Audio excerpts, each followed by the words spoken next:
welcome to my channel.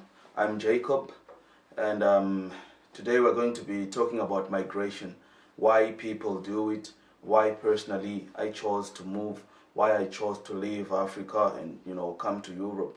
So migration is a very misunderstood topic. People do it for a variety of reasons. Some move because they can't stay in their home countries because there's war. Some move for better economic prospects. Some move to gain personal freedom. People move for a variety of reasons. Personally, I left my country for two reasons. The first reason was economic, and the second one was for freedom. So I'm from a country called Zimbabwe. It's a sunny, warm country in southern Africa. Um, it was once colonized by Britain, and we got our independence sometime in the 80s, and then it was run by the natives. And then, as the story goes, it's pretty much a cliche. When Africans take their independence, mostly the economies they just go into decline, with the exception of South Africa, Namibia, and Botswana. Those are some of the few countries that I know that took their independence but still managed to maintain a vibrant economy. So, why did I leave home? As I said, I left for economic reasons. I'm a nurse. I'm a very hard-working nurse, even if I do say so myself. And after I qualified, I worked in my country for about 3 years.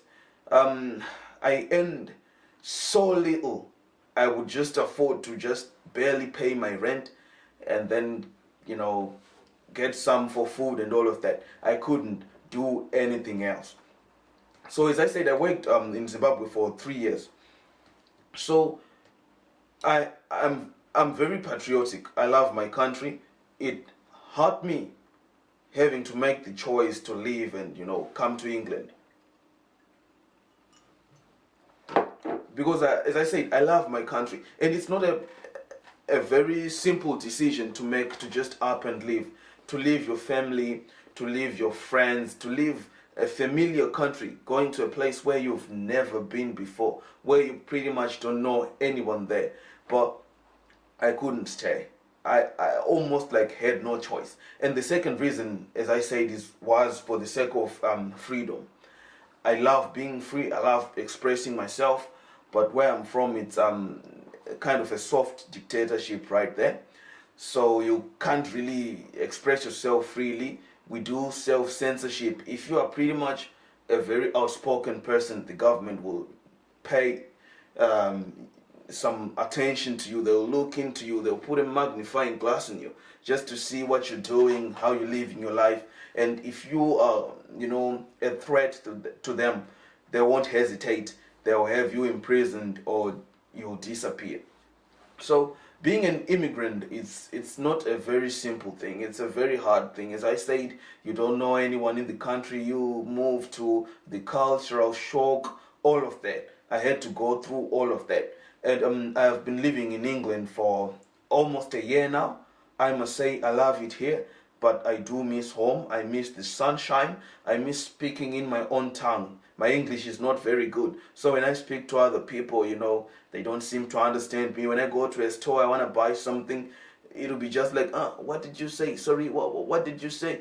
It's kind of awkward at times, but I'm glad I made the move. So as I said, immigration is a very much misunderstood topic. It's misunderstood from the perspective of those who want to go to other countries and those who live in the host countries. So for those who are lucky enough to be born in the West, to be born in countries that have freedom of speech, good economic prospects, it might be something that, you don't understand. Like when you see those migrants off the coast of Spain or whatever, moving, trying to travel in those rickety boats, drowning, dying, sacrificing their lives just for the chance of a better life. And there are some who actually don't sympathize with those people. They are like, close the borders, we don't want those people. I made this channel just to try to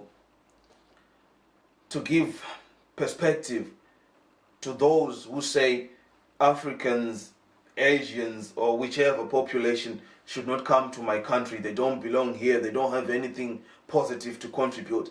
I also made this channel to talk to those who want to move to these wealthy countries so that they understand what they are getting themselves into. It's not easy being an immigrant. You have to go through so many hurdles, jump through so many hoops, meet a variety of people. Some will love you, they will treat you well. Some will treat you with pity and stuff. They will look at you like a lost puppy, a lost kitten, and just feel sorry for you. And some will be straight up racist towards you. It's something that you just have to accept. It comes with the territory. So I'm going to be making videos explaining my experience as a refugee. Please do like, do share, do subscribe to my channel. Just listen to me speak and share my experiences. Either you are one from the West or you're from Africa or wherever, and you want to understand how it works, how it feels like to move to a different country. So I'm going to be making videos as I have said. So I'm a very patriotic Zimbabwean. I love my flag. So I bought a flag, and I also bought the English flag just to show appreciation for my host country, because I have to say England has really improved my life, and I should be grateful for the chance that I have to be here, to be working, to be contributing positively towards society. So I'm going to put up my flags. I have two flags. Maybe I don't know which package contains the English flag and which package contains the Zimbabwean flag. I'm just going to unbox them with you. Let's start with the envelope.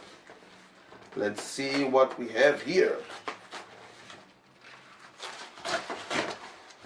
All right, what do we have in here? Oh, we have a nice English flag, the St. George's flag. So this is not the flag of the United Kingdom, but this is the flag of England. I know most of you have seen this flag somewhere. So this is it. I'm going to put it up on my wall, as I have said, just to show appreciation to my host country. I'm glad that the English, the government, whatever, they allowed me to move over here to improve my prospects and hopefully to improve and change my life, which I can admit they have already done. And in here, what do we have? I know this one will be most unfamiliar to most of you. What do we have here? We have the Zimbabwean flag.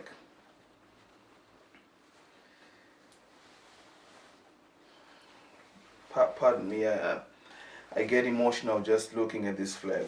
It represents quite a lot. It represents my home. It represents the hopes and dreams that my people had when we got our independence from the English. It also inadvertently symbolizes the failure of my government to improve the lives of its people as it was supposed to do. Because if you look at it,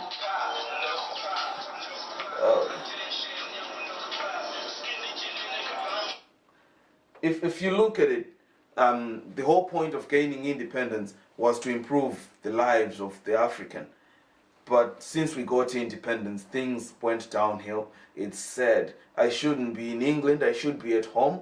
They actually called my generation, those who were born after we gained independence from the British, they call us the born frees. But I don't feel so free. You know, it's quite sad. So this is the Zimbabwean flag. This is our national emblem, the Zimbabwean bird. And it has so many colors, and these colors, they represent a lot of things. Let's start off with a green color. It represents agriculture, food. It represents us as Zimbabweans. We are mostly an agrarian society, so it represents our struggle to feed ourselves and the need for us to continue farming to feed and sustain our nation. This yellow part here, it represents the minerals that we have. My country is rich in minerals, so it represents the minerals that we have and the wealth that we have. And then the red color, it represents the blood shed. It's a reminder to the war. From the 60s up to 1979, a guerrilla struggle was waged against the British. So we fought the British, and then we gained our independence. So this is just to remind us that we didn't get our independence from talks or whatever. We had to fight for it. And then we have this black paw in the center. It represents the black African majority, the people. It's in the center because everything has to be centered around the people. And then we have this white part here. This white part represents two things. It represents the white minority that we have, the white Zimbabweans. It represents also peace. It represents the need for us to live in peace with the white Zimbabweans, because just like us black Zimbabweans, we are all Zimbabweans, we are all Africans. We have a lot to contribute, and we should learn to coexist. Thank you for watching the video. As I've said, like, share, and subscribe. I'll be making more videos detailing few nitty-gritties about moving to a different country. Thank you. This has been Jacob.